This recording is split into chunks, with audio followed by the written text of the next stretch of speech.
Hi, and welcome to a new episode of Battlefield Dev Talks. A special one. Today we're gonna talk about some scenarios where we play as a squad and show off some more advanced tactics and some cool gameplay. So the first one here on Rotterdam, what did we do there? So we were in the last sector attacking, and we already owned the B flag, so we only had to actually take A, and we moved towards that street where there was a tank lying around that was actually trying to get to us, and we were in that choke point holding near the health crate. Yeah, I think the tank was in a really good position shelling the objective, right? So I think we took it upon ourselves to do a wide flank and try and take it out. And I remember I started out as support because I mined that choke point because I was in anticipation of him coming there, seeing us holding it. I swapped to assault later though because I needed more AT in case he did not run into my mines. What did you guys play? I played as a medic, which is always good to have in a squad because you can revive people much faster, and it's always good to revive people if you die. And that's how we stayed here, I'd say. Yeah. I mean, we would have failed otherwise. Yeah, I think all of us died multiple times, and you basically kept us going all the way. And then I think we also did some last-ditch squad revives as well. Yeah, it was really good because although we had only one medic, the body revive really managed us to actually stay alive in that area and contain the tank in that choke point. It was really key actually to try to keep it here because our team was moving forward on the A point, and that tank would have done a lot of damage if it wasn't for us actually trying to actively hold it in that street. Yes. And then in the end, they ended up spending a lot of resources trying to get rid of us, right? Yeah. You could say the conclusion here really is that we made our team succeed by doing this. We tried to push the other team into making sure our team could succeed on average. Even if we weren't playing the objectives as you usually should, we helped our team members to play the objective because we were holding off that time. Yeah, I mean, I think we were occupying more than the tank. The rest of the team was also in the back trying to help out the tank, but we were doing more damage than them supposedly. So yeah, that was really good. There was a few infantry guys trying to rush our little. They really had to clear us. Yes, they really did. Our make-believe objective, if you will, because we create our own objective, and that's something you should do to succeed. Not only the ones on the UIs are real objectives in this game. Okay, let's go on to the next one then. This one is on Devastation, the second Rotterdam map. We're playing Breakthrough, right? But we're defenders this time. What are we doing here? I think what we are really trying to do is basically prevent the breakthrough by having the opposing team spend as much resources as possible trying to take the first point. Right. I think it's worth mentioning that so in Breakthrough, that first sector is extremely hard to hold, and the goal really as a team is that you want to make sure that you bleed the other team's tickets as much as possible, and you just get them to spend resources. So if your team is holding the other point, you just want to sit around here and just contest the flag as much as possible, just delay them as much as possible. I think we basically know that this is going to be a losing fight, right? Yes. Because they are, and you can actually see that on the flag meter. I mean, we're gonna lose this one. We know that, right? Yeah, eventually. But they're not going to grab my red car. Like that's why we're doing true. this. That was the whole reason for being I think we fortified the whole area and this pretty good to prevent enemies to get into this area. So there was basically, I think, 2 or 3 chokeholds where they could actually get into us. Yeah. And we covered it up pretty good, so whenever they try to come, we just kill them. They don't spawn super far away, and they have multiple points they can attack from. So it's really critical to actually try to save us from actually getting backstabbed, for instance, from attackers coming from different directions. And we're limiting their angles, right? And I know I'm going to die, and I have a medic. I even told you not to revive me because I started as a recon, so we could have a spawn beacon here. Because I placed a spawn beacon behind the sandbag wall, so we had a way to reinforce. Extra safety. Yeah, but then I knew I would die because I needed to have something else, either a medic or a support. I believe I'm an MG42 in this one. for instance. And we were mostly running kits that allow us to have a lot of sustain, so be it a medic or a support, so that we can keep on having resupplies, respawns if you want to play scout, and medics to obviously revive, because we are going to die in that choke point a lot, so we need to just get back on feet as soon as possible. And this, as you can see, it looks like we're getting overrun as well by the enemy constantly, and that's because this point is very vertical. There's like 3 stories, and they're probably on the top one, because that means they could look at the initial entryway for our team. So our team can't really support us here. We're sort of an island.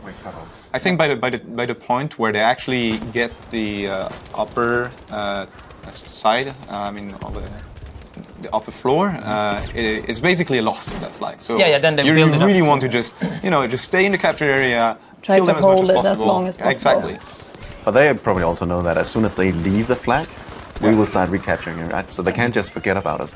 They basically need to kill us and the respawn point. I mean, you can see how much resources they're spending on that flag, because we're still holding A really well. A is not too super far away, so it means that our team is doing the rest of the job while we're trying to do as much as possible in that area. Yeah. And I mean, that's the conclusion here as well, right? We are trying to make our team succeed by doing something that they might not have. We're sacrificing ourselves. Essentially, our KD is not going to be great, right? But we're probably going to win this. My KD was great during this one. We actually have pretty good KD, I'm going to say. Of course. It was the first time. It was really good. I mean, with all the revives coming in, I think we actually still have a pretty good KD. Yeah. That is true. But you always have good KD. I try. Is that because you cheat, Florian? Okay, let's move on to the next one. This one's on Aras. We are actually attacking this time around. It's also breakthrough. We're attacking, I believe, the first point, right? B. Yes. And we said, let's go for a defensive play here. Let's bunker this thing up, essentially build it up and then defend it so they can't take it back, so our team can succeed in taking the other point. What's special about this one? So, I mean, we were already owning that point for quite some time, and we were just missing A before we can move on to the next sector. So we just tried our best to set our base on the B flag and just basically defend so that we can make sure they don't retake the B because flag. it was doing the JoJo, right? It was like we had one, they had one, and we split. I mean, that's what happens in Breakthrough a lot. Teams tend to just move from one point to another, and if you don't have a few people actually think, oh, maybe we should just defend while our team is doing the rest of the job, then it tends to just go back and forth forever, and then you lose a lot more resources than you actually shoot on those objectives. And it was funny because, I mean, it started out pretty low intensity. We built some fortifications, we set up MGs, we sort of took the point. And then as the enemy team got aware of us, they started sending more and more people in our direction, right? You can notice by that tree that there's a bunch of them just trying to come, but we're enabling, or we're not really letting them come through over the field. So we're keeping that point fairly well without them being able to flank us in any way, because they're really no way for them to do it. And at that point, it's really good to hold as well. We have a lot of fortifications around, and we're always more or less safe if we just stay a bit back and we just can pick around every now and then, just make sure we contain multiple angles. I think eventually they just ran around and took the house, which was already a great point to hold. But we had good revives coming in all the time, so we actually held on forever. Yeah, and their position is pretty good when they're playing support and snipers, right? So they can trade pretty effectively with us, but that doesn't really matter because we're on the flag and you kept reviving us. And we had unlimited ammo. Yes. Yeah, we had smoke grenades as well to make sure that our revives are always safe. So if you see that your teammate is more or less in the open, you just want to throw a smoke grenade on that guy and get the revive off before anyone can really see where you are going to actually do the revive. And the breakthrough is a good mode because it's linear, so you know which directions, there might be multiple, but there are probably not more than 2, they're going to come from. So it's fairly easy to just set up shop and say, okay, here, let's defend. They are going to funnel in here. Once they realize, oh wait, they have this flag, we can't get it. They're going to throw themselves at it, as Zerglings, if you will. And that's what we want to stop with the flip-flop, right? That's the whole point here. We want to make sure that it doesn't go back and forth. We want to push the sector. And the best way to do that is actually defensive play. And again, the more resources they spend, if we actually are spending less resources defending and they're spending a lot more, we know for a fact that our team will have better chances to actually get that other flag. Yeah. Which was actually the case.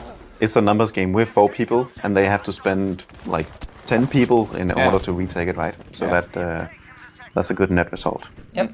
Okay, let's move on to the next one. This one is about a flank and a tank. A failed flank of ours and a good tank from a good flank from the tank. It's hard to say that. What happened? Yeah, so I think we were on the barges, trying to be all clever and outflank the enemy. We put down the spawn beacon, but then this light tank shows up and completely wrecks our party. Basically, he had a really good view of our position, and he was just killing us. Yeah, it was at a point where I switched from being a medic to assault, and I tried to take him from the front, but that failed miserably. Yeah.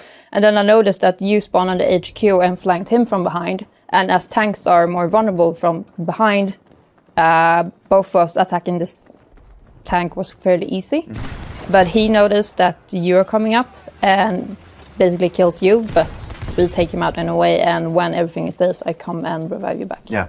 I should probably have. I mean, I damaged the engine clearly because it started burning, but I should have probably gone for the turret. Yeah. And then I would have survived. But in the end, it didn't really matter because you were there to save me. Yeah, and the whole idea is that you sync this up, right? So if you want to kill a tank, no matter if it's a light or a heavy one, you need to sync it with others. And this is an example why we don't actually run together as a squad. We actually just split off from you guys. So you kept doing whatever you were doing, and we went and... Well, we were dying. So this was a quite proactive play because we were trying to retake that B flag. Yeah. Obviously, the first attempt didn't work out, but then when we tried to flank, that tank had a really, really good position, and it was very critical to actually try to take it down. Yeah. So after that it was a bit easier, and our team was probably struggling on A, so it was really, really critical that we tried to get that tank down, then move on to B. Yeah. Yep. Nice play, Marie. Thank you. So this one is the final sector of Aras in Breakthrough, right? I think it's the same match that we played earlier. Yeah. This is us essentially going for the win, right? And what does the team normally do here in this situation? They swarm the final objective. There's only one objective. There's only one place to go to. Yeah. So everyone is trying to attack that as quickly as possible. So my thinking here was, I'm a squad leader, I'm going to stay alive, I'm just going to be over by these Rauk, as we call them, where I'm from, with an MMG, and the combat roll, the spot people when I suppress them, so my team can see them and kill them all. And there's some epic destruction on the house as well, as you can see. It's kind of a tough position to push from, right? Because it's basically an open field, and then have all this built-up area, and all we have is this rock. I mean, I went forward already, so the suppression from the MG was really, really useful, really allowed me to actually get through that fill because those people saw me. There was the A barn here, which is like a very critical point. I think everyone is sitting basically in that barn waiting for us to push anywhere, and I managed to actually get close without really getting shots, so that means my squad was doing some pretty good work there. But actually, just in those fields, it's quite hard to see the enemies sometimes. So you can lay down there and they won't really see you. You can literally walk past people you didn't see. Yeah, so those fields are terrifying. And if you look at the destruction here, it's pretty clear that this has been pretty heavily contested for a while now. Yeah. And once the rest of our team moves in, we're actually capturing the flag. We're getting the majority of people in there, and we win the game. Yeah, and then it's over. And we're best squad. Yes, best squad, and it's very close. So you have to push when we have only 50 tickets or so left. Yeah. We have to do this push now, or we're gonna lose. Yeah. And of course, we're the best squad. That's how it ends. And we should tell the players or the viewers that this is from a regular playtest where everyone's try-harding. We're not scripting this. Anyone was aware that we were recording videos at all. We're just playing, and they were just playing. And it was hard at times to get some good moments because there's some good people out there. Yeah, they're trying to make our life miserable. Yes. Yeah. Okay, let's move on to the next one then. This one is a full round actually. We want to show off how we play as a squad. We realize in this one that we sort of have to carry our team to victory. This is also Breakthrough as attackers, right? What happened?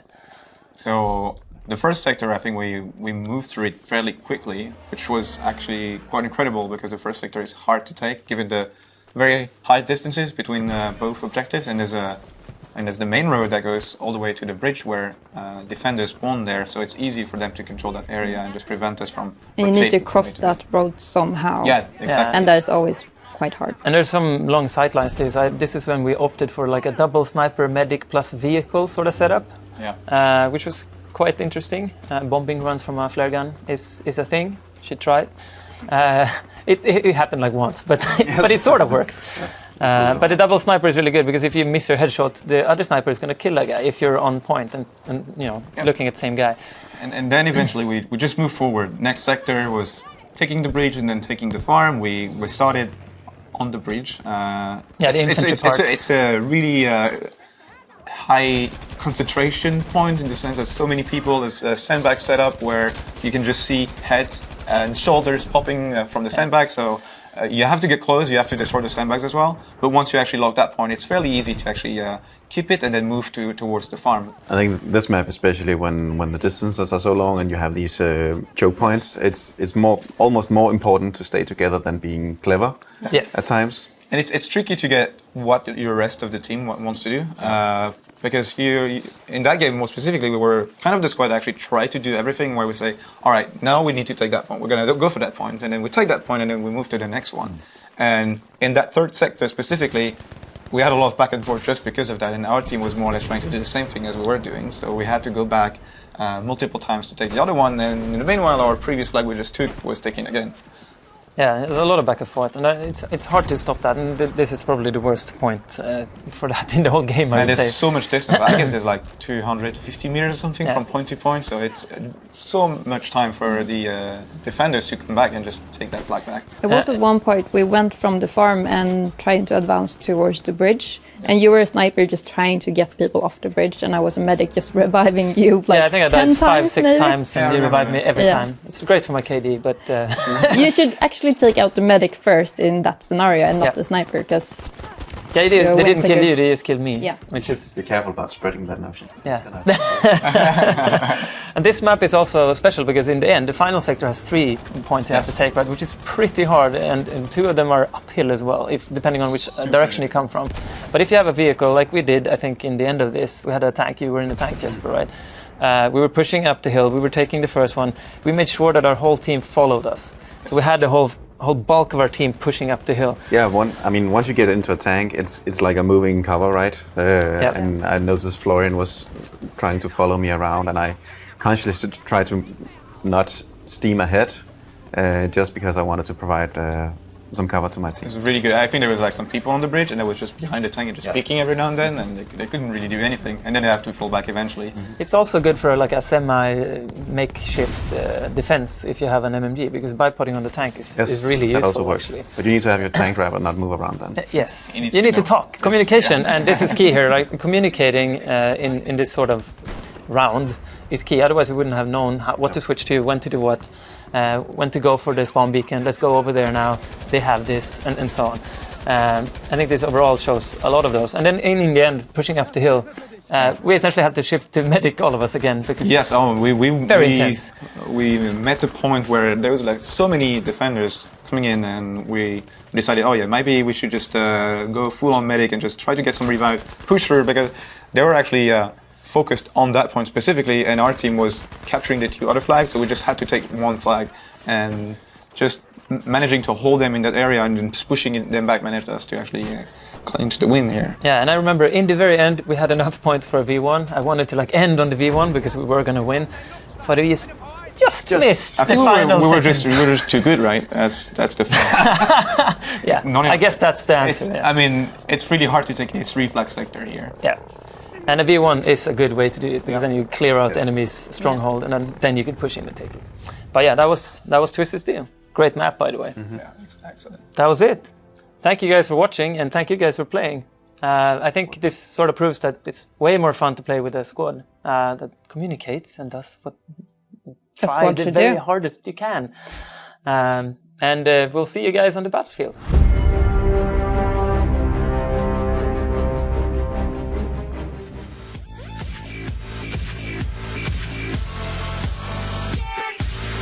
Like and share if you enjoy the video and think others might benefit from this, and of course subscribe and hit the notification button if you are new to the channel and want to be notified every time I post a video.